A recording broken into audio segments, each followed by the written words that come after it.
So this is a video to accompany the two-coloured looping, and the thing to really show you is the fact that you're going to be colour changing either side of the contrast colour bobble.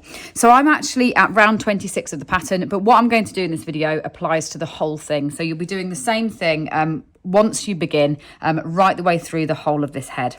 So you have a main colour, and the main colour you're using for every single double crochet stitch. So in the instance of this one, Primrose is the main colour, which is actually what I'm also going to be using as the main colour here.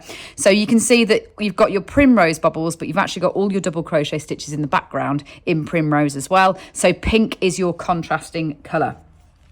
So when I'm about to do this one, what I'm going to do is you alternate the colour of the bobbles throughout. So you're going to do one of your main colour, one of your contrasting, one of your main colour, one of your contrasting, and you just keep that pattern up throughout.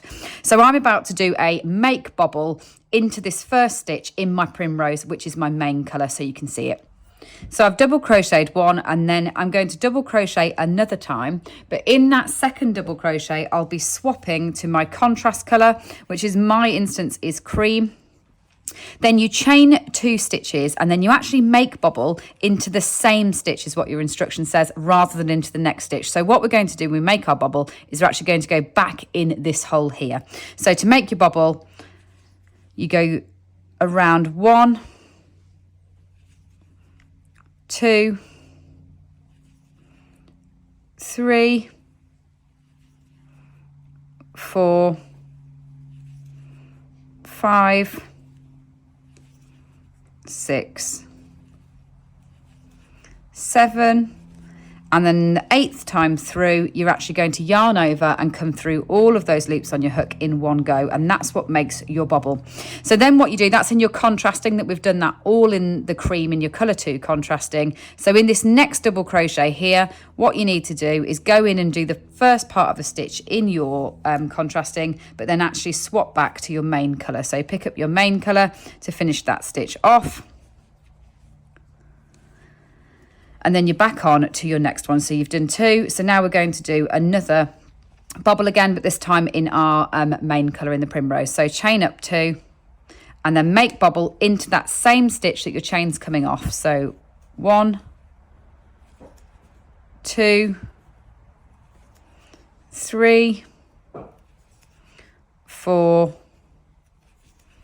5, 6,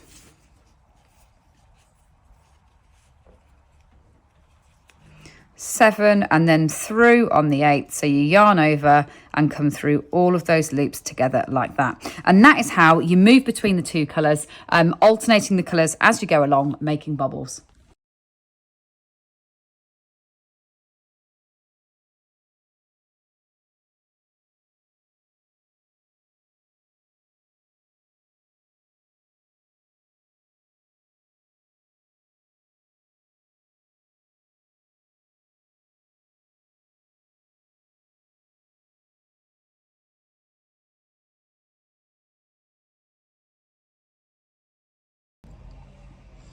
So then on to the rounds between the bobbles, and what you need to do there is only work in your main colour. So you're not going to need your contrasting colour at all on the rounds in between the bobbles.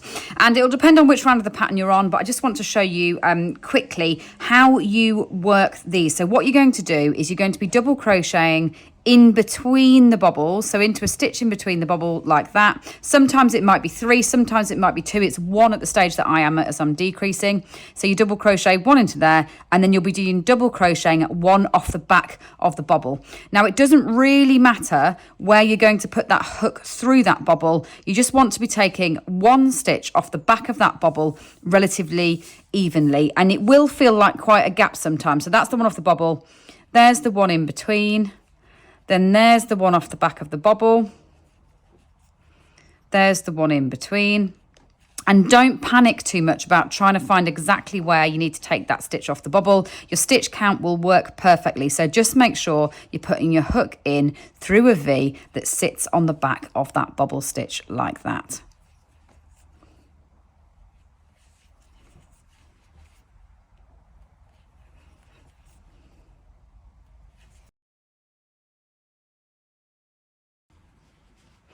Then I've got one final round of decreasing, so to take me down to 10 stitches.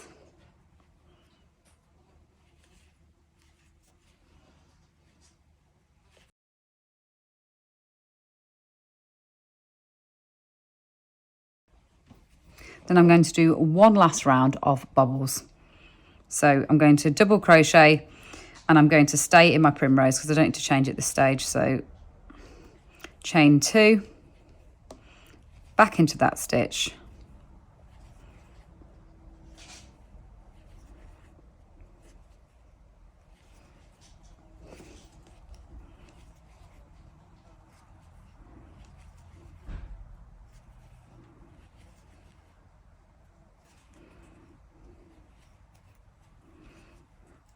and on the 8th, right the way through all of them. Then in the next stitch past that, make sure that at the stage where I'm through like that, I'm going to swap back to my contrasting colour.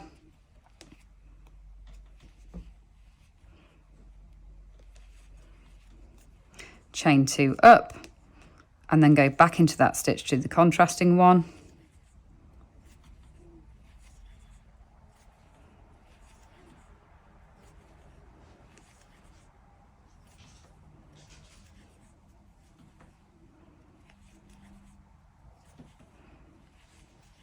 Through in that, then into the next double crochet, swap back from my contrasting to my main colour,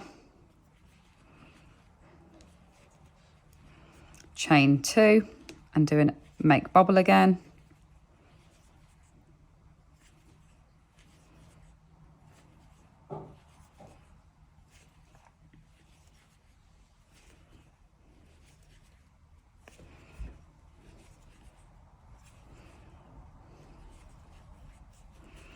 back one last time,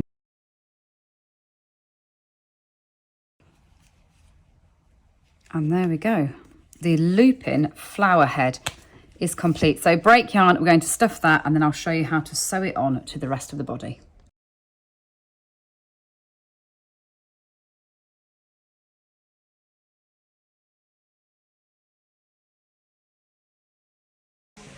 So the last thing to show you is how to attach the head onto the body. So what you need to do is stuff the head, and I would recommend sewing the eyes on for once first before you actually do this. And then what you do is you line up the center of the body with those eyes like that, and then you can crochet directly through your last round of your body stitches and the top of your headpiece, and your stitch count will match up.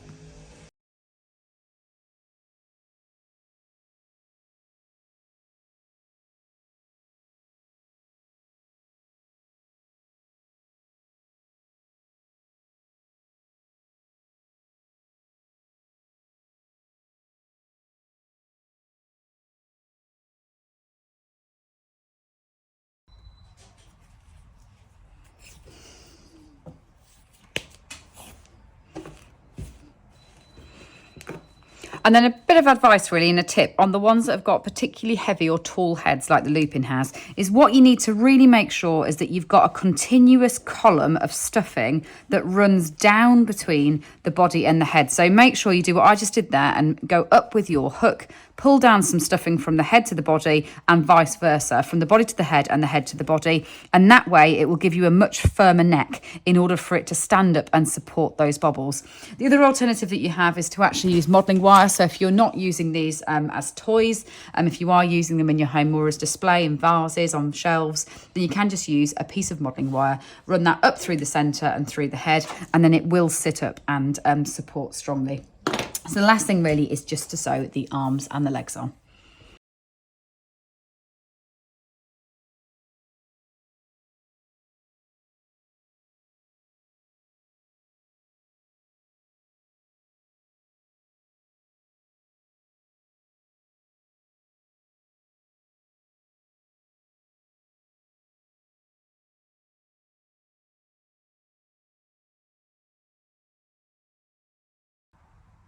And with that, your Lupin is complete.